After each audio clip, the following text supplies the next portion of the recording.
I'm gonna sing my song, gonna touch somebody's soul, I'm gonna put some words to music, because you never know. Strike a chord and bring a tear, or make somebody smile. I'm gonna sit right here and play for you a while. I wanna sit right here and play for you a while. I'm gonna sit right here and play for you a while. The Minnesota Association of Songwriters presents SongCasters, featuring performances of original music by our members.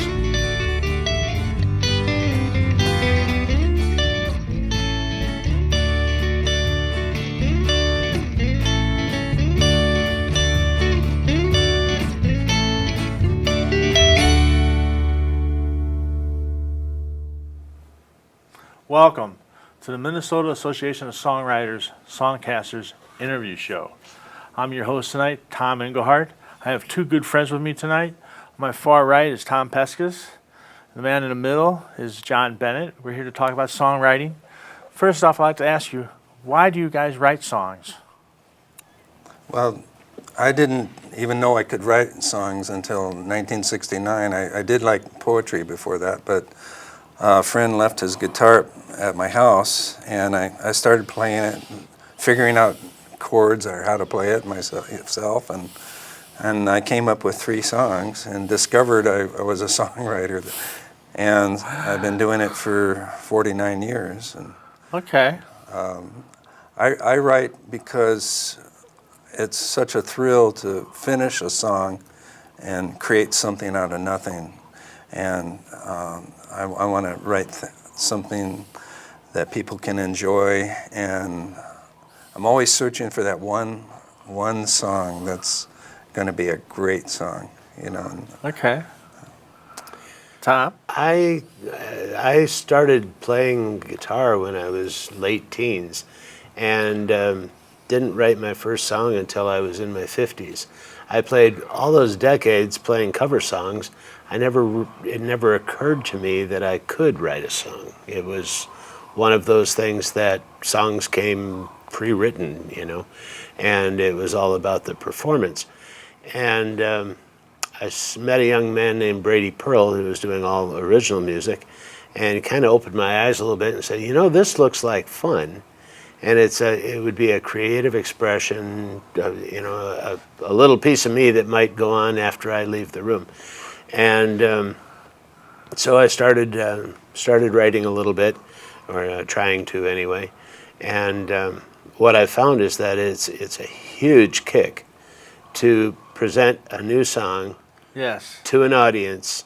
There's an adrenaline rush there that, you know, will they like it or won't they? And when they do, it's great. And if they don't, well, then it goes to the back of the pile and stays. So how do you go about starting to write a song? What's your first kernel or first thoughts? How do you go about it? Well, I've been kind of casting around for this. I'm not a real prolific writer. I don't have file boxes full of songs. Yeah. But my first song was, I wrote an essay, in basically a journal entry when I was trying to quit smoking. And 5 years after the fact, I went back there and looked at that and said, you know, I think I'll try and make a song out of that. And so I did. And it was kind of funny. My wife says, did you just make that up? I said, no, I composed it. But anyway, yeah, so that was Morning Sun. That was my very first song that I did. And I went to a bluegrass festival and found a guy there who held himself out as a songwriter, and I asked him if I could play my song for him. Well, sure, you know, he was kind of holding court. And so I played my song, and he said, well, it's trite and predictable. Yeah. So that's the unfortunate. first lesson is don't listen to the critics. They have nothing to say. I agree. You got to kind of know yourself, what you like. Exactly. Whether you like it or not is what's important. I always thought that the song was way too short and way too simple, and so I didn't really do much with it until I was noodling around with it one day with my band, and they're going, hey, that's a great song. Why aren't we doing that? And that can be a lot of fun too when you add in the band dynamic. Suddenly there's 5 other musical minds and instruments working on your song. It takes on another life at that point. It's kind of on its own. Yeah, I hear you. So as far as how to get started, like I say, that one came from writing prose earlier. Then I did one called the Minnesota Song, which is like 5 minutes long. But I was heavily influenced by John Denver. I really like John Denver's music, and I like his whole philosophy. Yeah. And I thought, well, maybe I'll be the Minnesota's answer to John Denver's, Colorado poet laureate. Well, that's an ambition. That's ambitious, let me tell you. It hasn't worked out that way, but I got a really good song out of it. Well, I'm curious to hear this song. Would you like to play a little bit of it? The Morning Sun one? Yeah, please do. Yeah, sure. Tell you what, before we get there, I'm going to use it to illustrate a point. Oh, please do. As to how to write a song, how to get started. I've been picked up something very recently on the internet. There's a Robin, what's her last name? Uh-oh. Oh boy. It was right there, Robin Frederick. And she's got books on Amazon and everything. This is kind of, I don't want to take credit where credit isn't due. This is kind of her philosophy, but she's, the old question, do you start with the lyrics or do you start with the melody? And the stock answer is yes, whatever works for you. But in her case, she suggests starting with the title. And the title is 3 to 5 words. It's meant to grab attention, draw the listener in.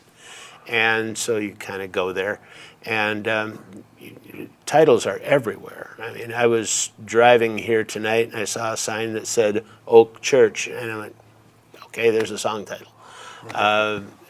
My favorite, I've got a list of song titles. My favorite one so far, I haven't written a song about it yet, but my favorite one is Dancing the Polka Sober. Now, is your title usually your hook too? Yeah, it can be. Depends on. There's different songs that there's the hook comes in different places, and it needs to for whatever reason. Yeah. But for those who don't know what a hook is, it's a phrase or something that is in the song that grabs your attention, similar to what you're explaining about your title. Yep. Right. Yep. Yeah. Very similar. And so once you've got a title, you start asking questions about that title: who, what, where, why, and when.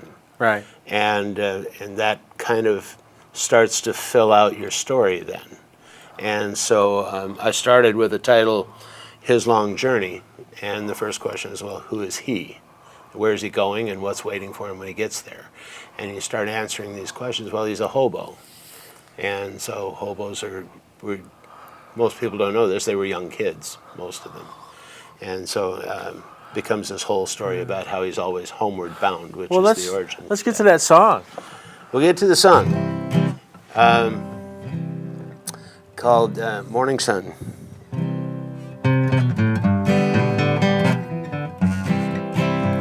I love the morning sun. Don't know what might happen before the day is done, but it hasn't happened yet, that's why I love the morning sun. Morning sun gives the world a golden yellow hue. Air so clean, the grass so green, the world is all brand new. In the quiet of the morning, each day begins anew. Anything is possible, and you know this to be true. I love the morning sun. Don't know what might happen before the day is done, but it hasn't happened yet, that's why I love the morning sun.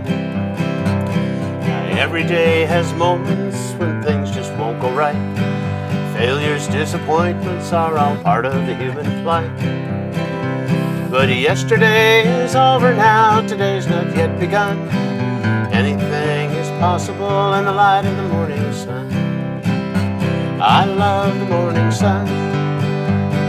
Don't know what might happen before the day is done, but it hasn't happened yet, that's why I love the morning sun.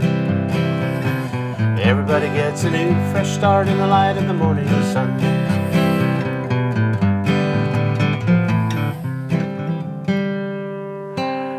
like it. I like it. I could be a better guitar player, but yeah. Well, I mean, I'm not one to talk because I'm a terrible guitar player. But I liked it. I really did. So, do you copyright your songs at all? I have not. Me personally, I don't. I haven't formally gone through the process of copywriting anything. One of the reasons I joined the Minnesota Association of Songwriters was to learn more about that process. Yeah. But I have all of the songs that I've written typed out in a notebook, and I have them stored online, and they're dated and signed by people other than myself. And then almost all of them are recorded somewhere as Okay. well. Some of them are on YouTube, or some of them are just recordings, the MP3s that I have. And John, you've written so many songs, but if you don't copyright your songs, you do copyright them? What do you do? Usually when you begin writing a song, you put your copyright sign on there and the date. Right, and, on the document. I sign it, and that kind of shows that when you started writing it. But I keep a file on every song. But I do copyright the best songs.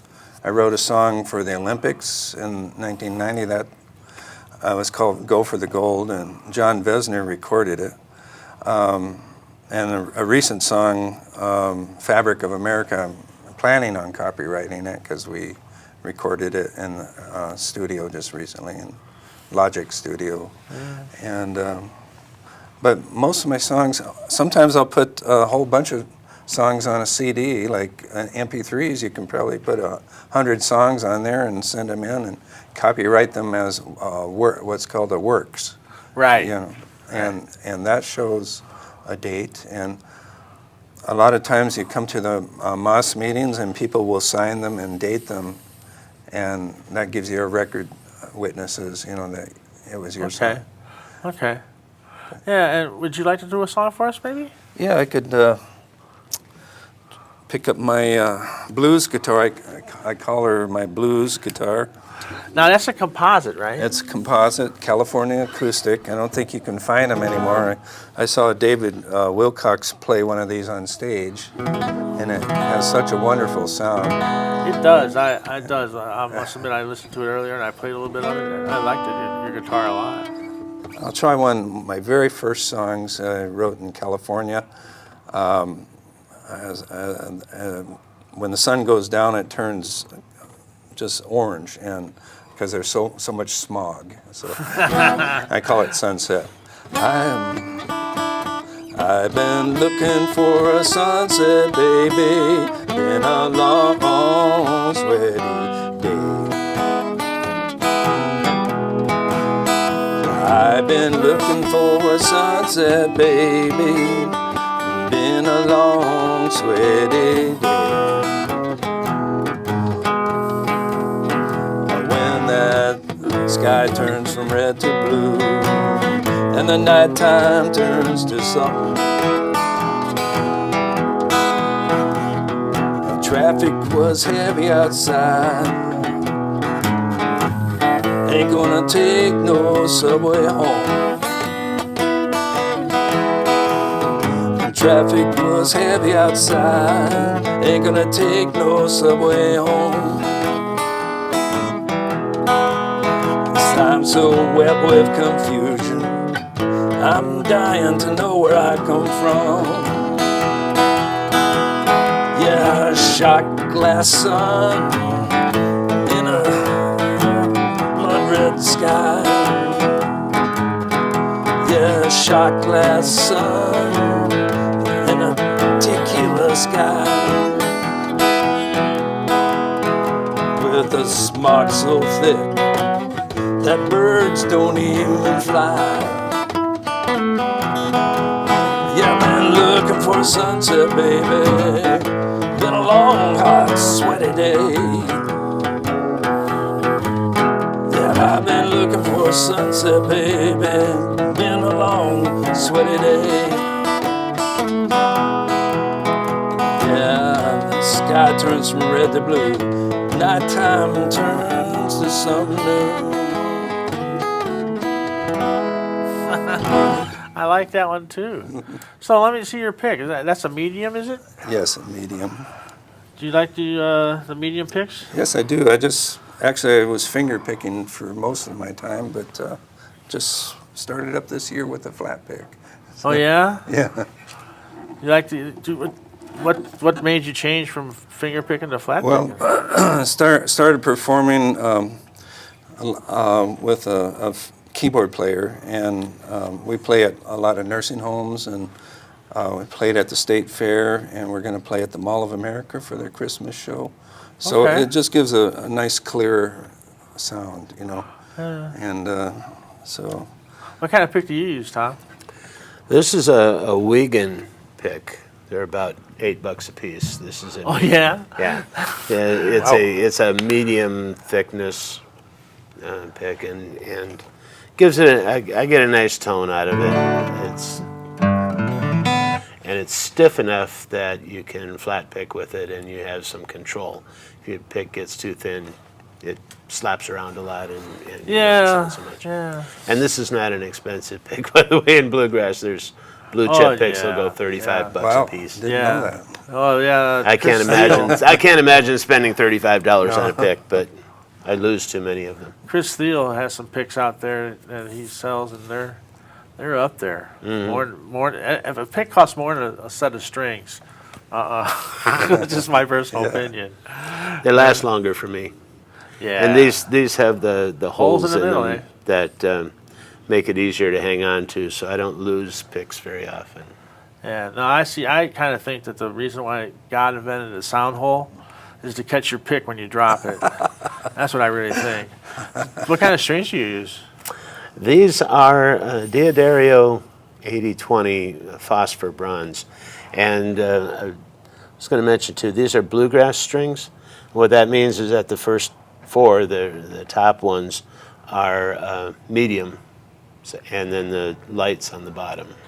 So there's a special strings for bluegrass? I didn't know that. Well, it's the same strings. It's just a different combination. And normally you would buy a set of strings in mediums. They're all 6 of them are mediums. With the bluegrass, the top 4 of the brass wound are they're mediums, and the 2 narrow gauge at the top or bottom, however you say that, those are lighter gauge. So have you ever done finger picking? I've tried myself. I don't do too well at it. I'm just beginning to learn to do a little cross picking with the guitar pick, but no, finger picking has never worked for me. So that looks like a Martin guitar to me. It is a Martin DC16 RGTE. Got all that? No, what is that again? RG's? DC, well, first of all, it's a D series guitar, D16. DC. The DC means it's cutaway. Cutaway. And then there's other code in there for the Sitka spruce top and the rosewood sides and the electronics package, which is nearly identical to yours. Right. They're Fishman, are they? Fishman, yeah. Now, do you have other equipment, like other amplification equipment you use, like amps and stuff like that? My keyboard player has a real quality system Sound that we system? bring, and we had to set it up at the State Fair, and we get a very full sound, a full band sound, and so I'm real happy to be playing with Herm. Herm Hassinger? Yes. I know him. Yes, right. Actually, I met him at your jam session. and- Oh, well, I'm glad you can make a connection with him. Right. Yeah, he seems like a nice guy. His son plays guitar. And I think his son is in MAS as well. Oh, okay. I'm not sure if he still is. I know he was. Yeah. Yeah. I like your guitar a lot. It's really beautiful. Thank you. But I tell you the truth, Martin guitars impressed me. But I Yes. like Taylors. You guys ever play a Taylor, Dan? Oh yeah. The Taylors are more towards the higher end. The Martin is known for its bass. It's got the Martin growl, they call it. Yeah. And so the Taylors are going to be a little more in mid range. That's Yeah. in terms of sound. Yeah. not in dollars. They're all of them are all over the place on that. Now, do you have other guitar besides your Taylor? Or say besides your Martin? I'm sorry. I didn't mean to insult your Martin. I always have the Martin I bought 10 years ago, and it's starting to get some love on it now. Yeah. I bought it to play it. I did not want to have it be a museum piece. Do you bring it to the festivals then? I bring it to the festivals, yeah. Okay. And most often I will be out at the campsite at 2 a.m. I'll be playing this. I think I've been but there not with you. always. Yes, yeah, you've I've been there there. with you. I have an Alvarez too, which I always have a cheap guitar. It started out with a Fender, and I trade them up every once in a while. I've got a nice Alvarez, which sounds nice, but it's the kind of thing that I can take it on an airplane, and if it got lost, it would not be the end of the world. This one is a car payment. That one, it's $400. Yes, it would hurt. It would suck, but you can survive a deal like that. And when you go to, we like to go south in the wintertime. You get in Minneapolis at the end of January. You get on the plane, and 3 or 4 hours later, you're in the Bahamas. You don't want to do that to a Martin. Yeah, that's rough. That's rough. That's what's good about You're it. not going to do that to a Martin. That's what's good about the carbon fiber. It's Composite. great for traveling. A lot of musicians take it on the road. You can leave it out in the cold, or it won't crack. Which I had a Martin guitar. It looked like a road map. I'd knock on wood if I could reach your guitar, because It's not wood. I've used my guitar some, and they haven't cracked yet. But I got some nicks on it. So you bought that new, and every nick's your own. I did. Every nick and scratch and little piece of love is all me. Mm-hmm. Yeah. So did you play out some? You're playing at the mall. And you're doing Christmas stuff and playing at retirement communities. And you're in a band now called Double Down Daredevils, I believe, which is having some success. The Double Down Daredevils are as successful as we want to be, I think, is a good way of putting it. We started the band a couple of years ago at a bluegrass festival, and the idea was that we wanted to come back to that festival, the spring festival from Mabama, and we wanted to be on the main stage at that festival. And we did that in a year, and then we came back to the main stage in the August Festival. And meanwhile, we've been over at Semba. We've been a couple of times.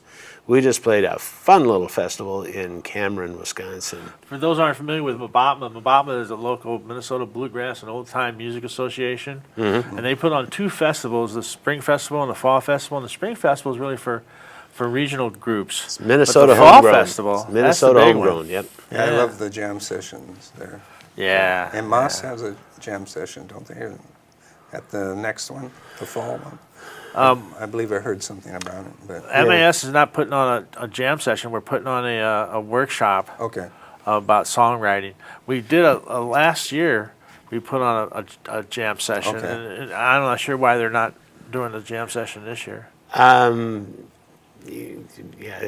I can tell you why, but it gets involved here. I don't want to too much for this. I did such a lousy job last time. No. They kind of redid the whole Harvest Jam thing, and now it's the Minnesota Bluegrass Fall Jam at the Crown Plaza, October 26th and 7th, and 8th. Yeah, no, 26th and 7th. It's Friday and Saturday. I thought it was Sundays too. Well, if a jam happened in the hotel on Sunday, okay. But there's no real organized activities. All right. But yeah, that's going to be a lot of fun, and Tom is going to be teaching a 2-hour-long workshop on songwriting. So I will be there front and center, learning. I'm going to rely upon learning at the feet of the master. You can get me in trouble, boy. I've been writing songs for a couple of years, and I'm pretty comfortable with that role. Right, you've been writing songs since, 60 years now? Yeah, no, 49, wait a minute. 49 years, and I started a little group called Minnesota Songwriters Association. Yeah. It was 79, and then the Christian Songwriters Association in 89. Minnesota Association of Christian Songwriters. Yes, yeah, and that's still going. We have a monthly meeting. And these meetings really help me to write. When a meeting's coming up, I know I got to write a song, and I write about 3 songs every month Oh yeah. because I go to 3 different meetings. Now, have you ever participated in that RPM challenge? You know what I'm talking about? In No. February, there's an RPM challenge where you try to write 10 songs in the month of February. Oh. Shortest month, right? It's write 10 songs or 35 minutes. You guys should check it out sometime. Okay. Yeah. Yeah. And now, do your bandmates change a lot of your song? They make adjustments to it? Sometimes you'll take a song to the band and they'll say, you know, this would work a little bit better if we did this or that. But mostly it's just obviously playing by yourself. You're strumming 6 strings. You can't really take off and do a guitar break. So you have all these other instruments that can add fills and ornamentation and downright lead breaks. They'll just take and go off and do the whole thing. And at that point, the song kind of takes on a life of its own. It's kind of fun to bring it in and say, here it is, see what you guys do with it. And, I find it really, really enjoyable to hear somebody do my song. I mean, that's really enjoyable. Now, do you ever co-write? Do you guys ever co-write with anybody? I've written with several people from Moss, and then online I've written with people, so many songs. Meaning from people from out of state? Yeah, you can find them. I belong to a group called Songtown, and I meet different artists there. Okay. And I'm working with a publisher right now in Nashville, in Word Publishing. It's a Christian publishing company. So Yeah. Now, have you published anything? I have not published, and that's one of my big dreams, is have one song published. I've had one song published, and I tell you the truth, it sounds better than it is, because what it is somebody's trying to sell your song. So you've talked somebody into trying to sell your song. Yeah. But I've never made money at it. I'll tell you that. Yeah, I've spent more money than I made Oh, on music. Lord. Oh, so Lord. in other words, writing is kind of like performing. There's no real money in it. Yeah. Yeah. Well, there's this thing that now there's passing a law called the Musicians Modernization Act. Just check it out. Well, I think we're about ready to close her down. I want to thank you guys for showing up. Sure. I appreciate what you did. I appreciate your songs. I think I enjoyed them. I appreciate you, Tom, for putting these shows together, and you've been doing it for many years, and I really appreciate what you've done. Well, I thank you for that. Yeah. Thank you for having me. I appreciate the invite. Well, you know what they said, you get what you pay for, and I'm getting paid, getting paid pizza. But anyway, we're thanking you for showing up, and please please watch our videos. We have more videos coming online, and you can catch us on the internet at Minnesota Association of Songwriters, and you can look us up in Mabatma Festival, Minnesota Bluegrass and Old Time Music Association. They have a website too. They have fall festivals and jams, and we have plenty of opportunity for songwriters to come in to share their music. Let's go to minnesotabluegrass.org is their website. Okay, all right.